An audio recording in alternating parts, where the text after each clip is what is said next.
خیر دنیا و آخرت میده. خیر آخرت دو سبب داره، یکی ایمان درست، توحید درست، و دیگری تقوای درست، خدا ترسی درست. و این اجرش از خیلی بهتر از دنیای. ولذا انسان همیشه سعی کنه که نفسش رو بر ثواب آخرت آماده بکنه، خودشو با اهل دنیا مقایسه نکنه، با لذت های دنیا خودشو مقایسه نکنه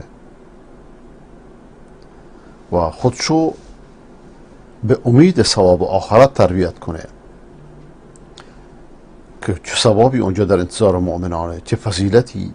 ولأجر الآخرة خیر للذین آمنوا و کانوا یتقون. اجر آخرت بر کسانی که ایمان دارند، موحدند، بهتره، شرطی که تقوا پیشه کنند که خداوند چون تقوایی رو ما و شما نصیب ما و شما بکند.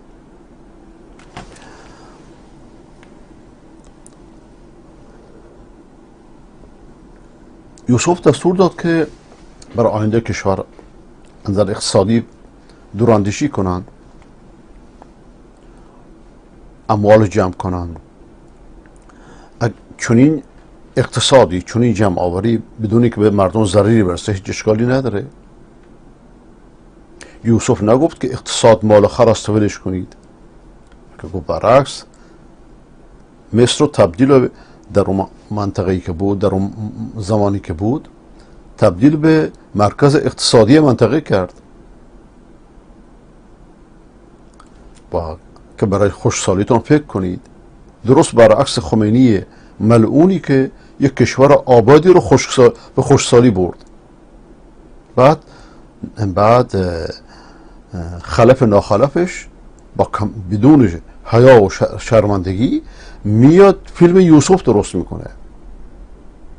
یوسف مصر رو مرکز اقتصاد منطقه گردانید، همه از این طرف اون طرف میام، اونم در سال خوشسالی به مصر.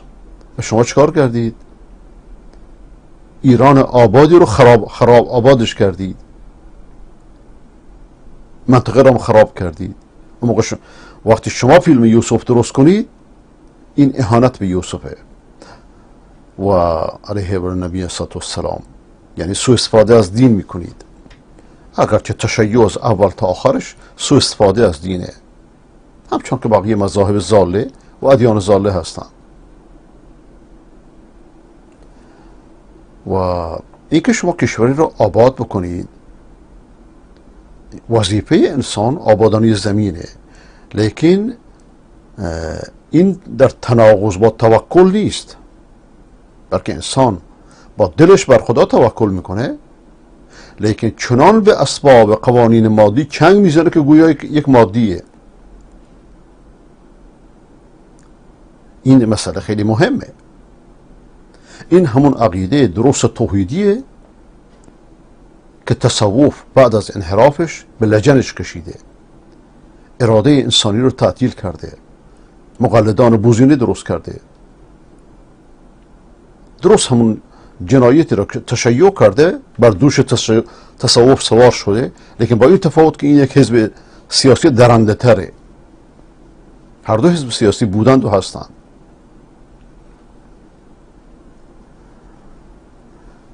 و از جمله پندهایی که میشه گرفت اینه که یوسف وقتی که به قدرت رسید چطوری در تنظیم اقتصاد کشور حسن تدبیر به خرج داد. و اگر در تنظیم، بنده عرض میکنم، در تنظیم اقتصاد کشور آقای بنی صدر دستش آزاد می بود، میتونست این کار رو بکنه. لیکن اگر این کار رو میکرد موفق میشد، چهره سیاه روحانیت دجال مدعی تشیع ظاهرتر میشد. اما یوسف با حسن تدبیری که خرج داد، نه که در اون سالها مصر رو نجات داد، بلکه دیگرانی که اومدن به اونها هم کمک کرد، به برنامه ریزی کرد که هر نفری جز به اندازه احتیاج خودش بر نداره تا سال آینده که میاد اما جمهوری ابلیسی ایران خودش اسلامی مینامه، اگر پیرو راه یوسف پیغمبران می بود، باید نه اینکه خودش خودکفا می بود، بلکه میتونست مرکز مالی و اقتصادی جهان باشه، مثل یوسف، بخصوص که کشور آباد و به ارث برده، کشوری که ششمین کشور جهانه، انظر ارتش، انظر قدرت، پولش قویه، پاسپورتش قویه، نام و آوازه خوبی در دنیا داره و دلار 7 تومنه، این اومده دلار رو 30,000 تومن مبدل کرده. لیکن چطور ممکنه دجال جای پیغمبر رو بگیره، جای پیغمبران رو بگیره؟ امکان نداره. از یک امام هندوزاده که اقتصادش مال خره و به اصطلاح خودش گندم میکاره و میخوره، که اینم عقل سیاست جهانیشه، چطور همچین انتظاری میشه داشت؟ اما این یه تقلید بوزینوار بود از سخنان ملک فیصل علیه الرحمه. ملک فیصل به جدیت غرب رو تهدید کرد که شما راجع به اسرائیل که این همه موضع میگیرید، ما میتونیم شیرای نفت رو ببندیم، میریم صحرا، همون صحرایی که بودیم همون برمیگردیم. لیکن چون اون جدی بود، از بستر اهل سنت بود، از بستر دینی بود که این مذهب و این تفکر از ابتدای اسلام تا الان منتشرش کرده، شیعیان یک وجب خاک هم در تاریخ خودشون فتح نکردن، جنگشون با اسلام بوده. وقتی چونی دیدند پوری ترورش کردن. اما از بستر تشیع و بقیه اهل بدعت ها خودشون کوکشون میکنن. میبینی از فرانسه نایب امام براشون میتراشن، BBC و غیر BBC و شرق و غرب متفق میشن، خمینی رو بزرگترین رهبر دنیا نشون میدن. تا میره اونجا نایب امامه، تا میرسه به ایران میشه امام. همچنان که آیت الله بروجردی رو BBC بود که به جهان معرفی کرد که مرجع عالی قدر تشیعه، به قول علامه برقعی. همچنان که سیستانی رو که با قرعه کشی از میان چند نفر پدرش انتخاب کردن، با 200 میلیون دلار رشوه رامسفیلد یهودی، این آقا میشه مرجع عالی قدر، میشه مثل ولایت فقیه در عراق، بالاتر از قانون میشه.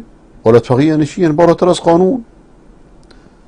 و با رفتن انگلیس به جنوب عراق تشیع نشین، وقتی که سیستانی غیر عراقی و غیر سیستانی حتی میشه ولایت مطلقه عراق، بالاتر از قانون، اون موقع انگلیس عراق ترک میکنه.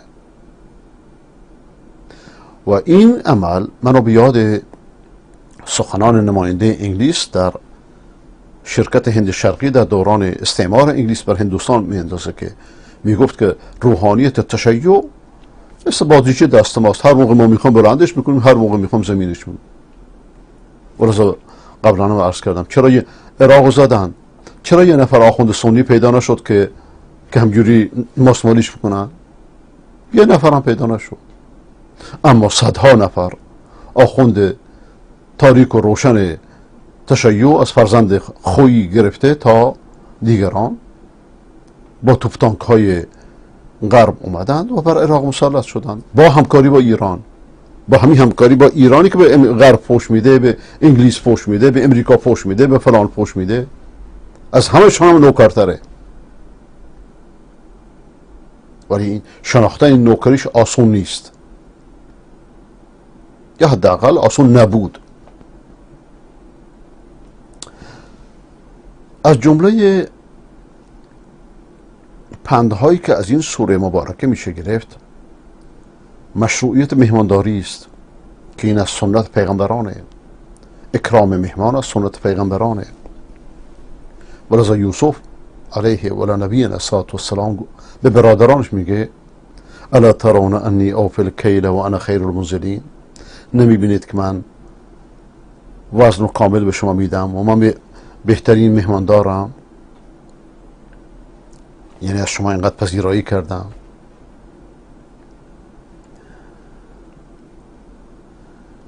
از جمله این پندها اینه که وقتی که یک قرینه وجود داشته باشه که اون قرینه دلالت بر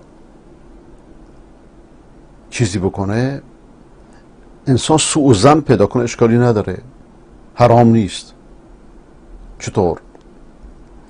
یعقوب علیه و نبینا السلام به فرزندانش گفت که وقتی فرزندانش از یوسف خواستند او امتناع کرد، اینا هی ایور اوور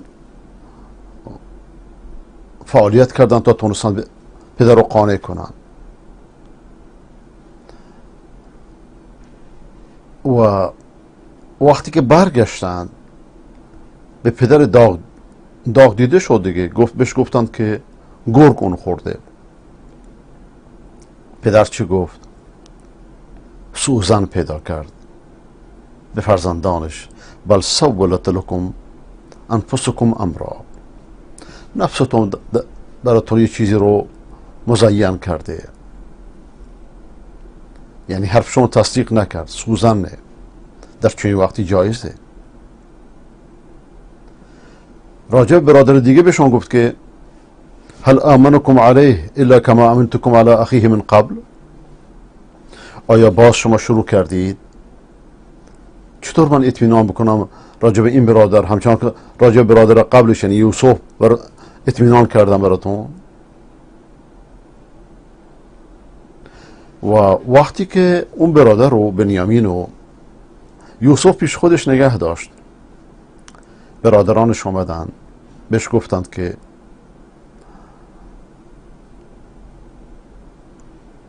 راجع پدرشون، یعنی پیش برادران یوسف پیش پدرشون آمدن، دوباره بهشون گفت که بل سولت لکم انفسکم امرا، بلکه نفس شما یه چیزی رو براتون مزین کرده، یعنی این حرفتون درست نیست.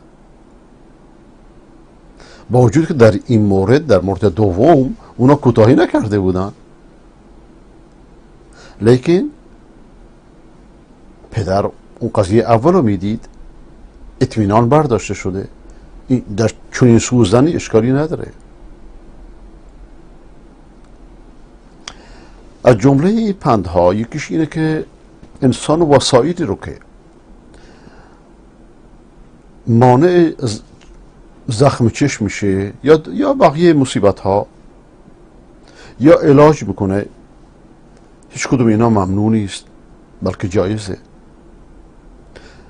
اگرچه هیچ چیزی به جز قضا و قدر الهی رخ نمیده، لیکن اسباب و قوانین خودش از قضا و قدر الهیه. ولذا یعقوب علیه و نبینا السلام به فرزندانش میگه که یا بنی لا تدخلوا من باب واحد وادخلوا من ابواب متفرقه. پدر دلسوز، فرزندانی که جگرشو پاره کردند، فرزندانی که جگر پدر رو پاره کردند، با این حال پدره. ای فرزندانم، از یک در وارد نشوید، از درهای متعدد وارد بشید تا شما زیادی زخم چشم بهتون نزنم و زخم چشم حقه. ولذا انسان برای فرزندانش، برای هر چیزی که به نظرش زیبا جلوه میکنه بگه ماشاءالله تبارک الله، ماشاءالله تبارک الله. بعضی چشماشون میزنه و نمیدونند. ولذا انسان همیشه هم اینو بگه و هم معوذات و آیت الکرسی و معوذات رو بر خودش و بر فرزندانش بخونه و دم کنه، بخصوص بر فرزندان کوچک. از جمله این پندها اینه که انسان بر رسیدن به حقوق خودش اگه به طریق قانونی نرسید، میتونه بعضی از وسایل مکر و توطئه نقشه استفاده کنه، به شرطی که به حق خودش برسه.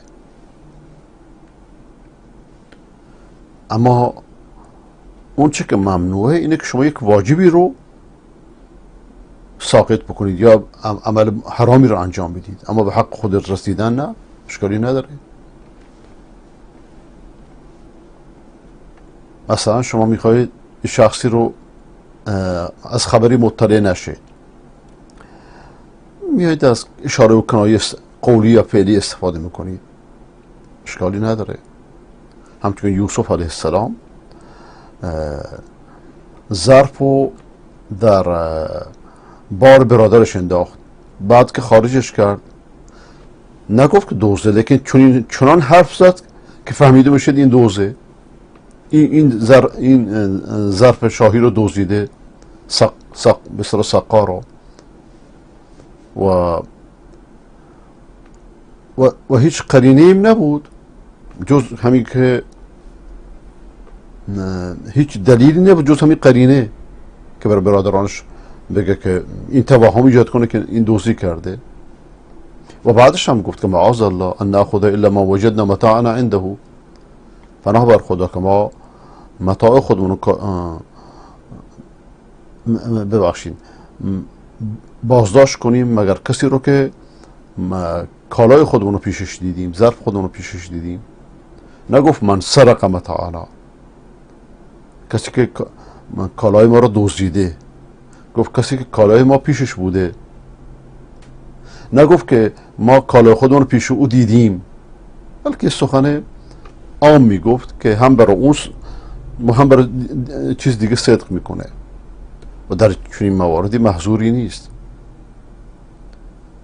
و اینجا اشاره به اینه که اون دزدی کرده برای که مقصودش برسه، برای که برادرش رو نگه داره تا پیش برادر بمونه و بعدم بهش خبر میده. خب این روشی است بسیار عاقلانه طبیعی که مورد قبول همه بشره، چه مسلمان چه غیر مسلمان. این روش رو شیعه، روحانیت تشیع به چنان مکر و لجنی سوق داده که همه دین رو دروغ کرده. به اعتراف خودش 90% مذهب شیعه تقیه، کسی که تقیه نکنه دین نداره. یعنی مذهب رو کلن به مکر و فریب و دروغ و نیرنگ مبدل کرده بر اساس چی؟ یعنی بر اساس بازی با دین.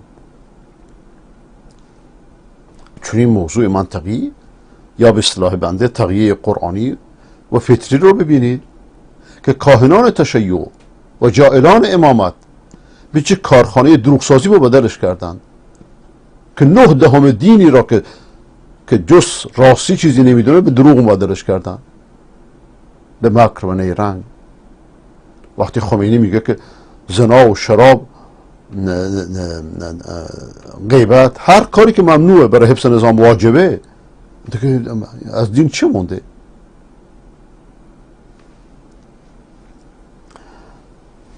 از جمله این پندها یکیش اینه که انسان براش جایز است شهادت بده مگر چیزی رو که بدونه. اون دونستن یا از راه مشاهده دیدنه یا از راه خبر مطمئنه، اینکه نفسش مطمئن باشه. برای که اینجا در آیه فرمود که و ما شهدنا الا بما علمنا، ما شهادت نمیدیم مگر به اون چیزی که دیدیم.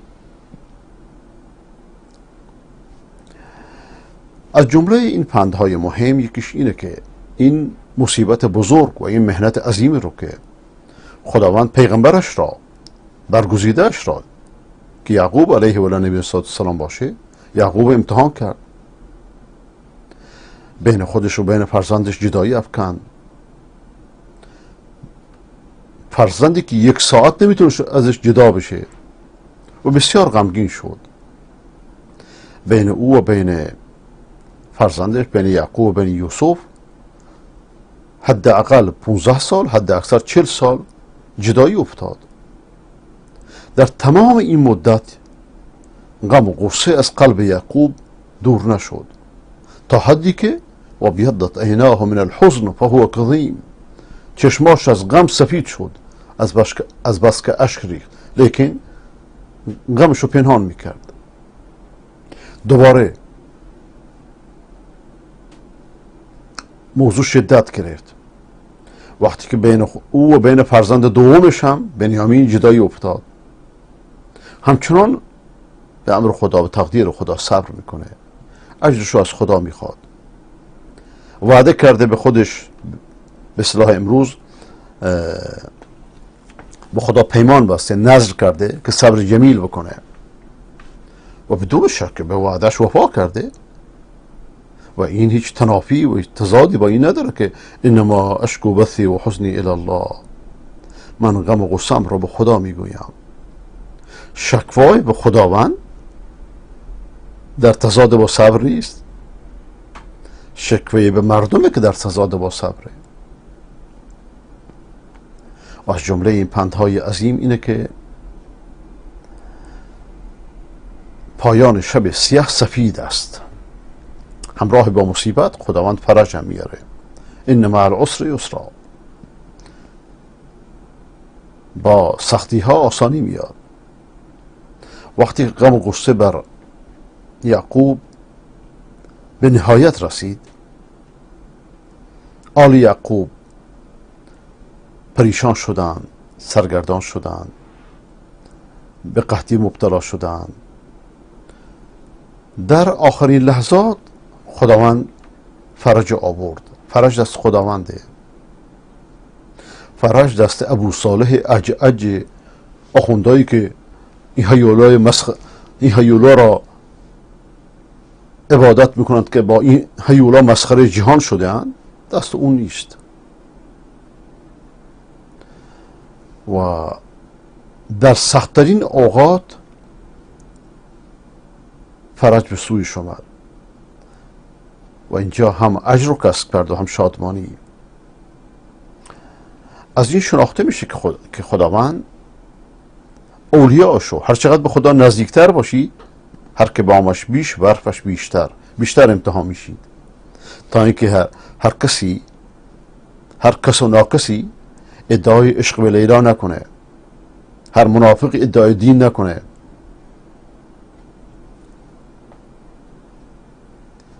و در وقت سختی هاست که راستگویان شناخته میشن.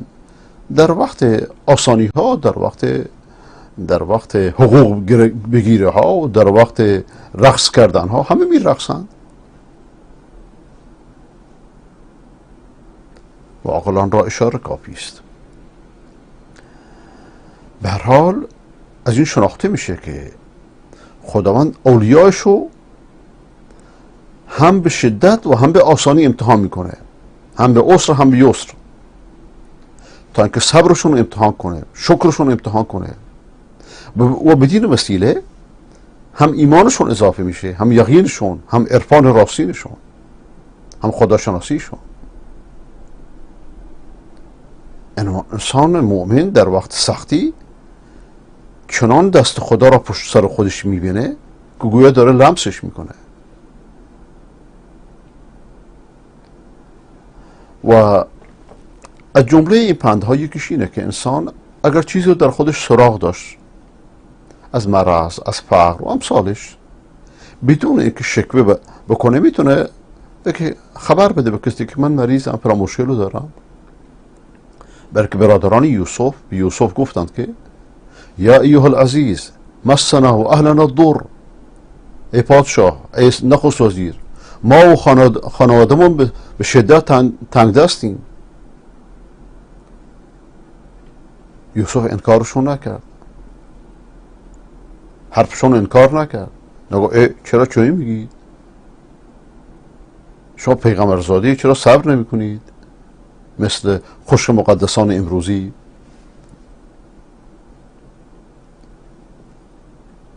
این خشک مقدسان و حضرت مولانا عبدالعزیز غالبا به صوفی زدگان میگفت که امروز از خودش صوفی ساختن، فریبکاران و مکاران. و از جمله این پندها فضیلت صبر و تقواه. هر خیری در دنیا و در آخرت نتیجه صبر و نتیجه تقوا است و سرانجام چنین افرادی بهترین سرانجام خواهد بود. برای خداوند میفرماید قد من الله علینا، از زبانشون خداوند بر ما منت گذاشته. انه من یتقی و یصبر، ای خدا نصیب ما هم بفرما، نصیب ما گناهکاران هم بفرما، از گناهانمون درگذر. قد من الله علینا انه من یتقی و یصبر، کسی که تقوا پیشه کند، پروا پیشه باشد و شکیبا باشد، صبر کند. در سختی ها صبر کردن میدونی یعنی چی؟ یعنی کار به استخوان رسیده، شما صبر میکنید. فان الله لا یضیع اجر المحسنین، خداوند چون این صبر رو احسان نامیده. خداوند اجر و پاداش محسنان رو ضایع نمیکنه.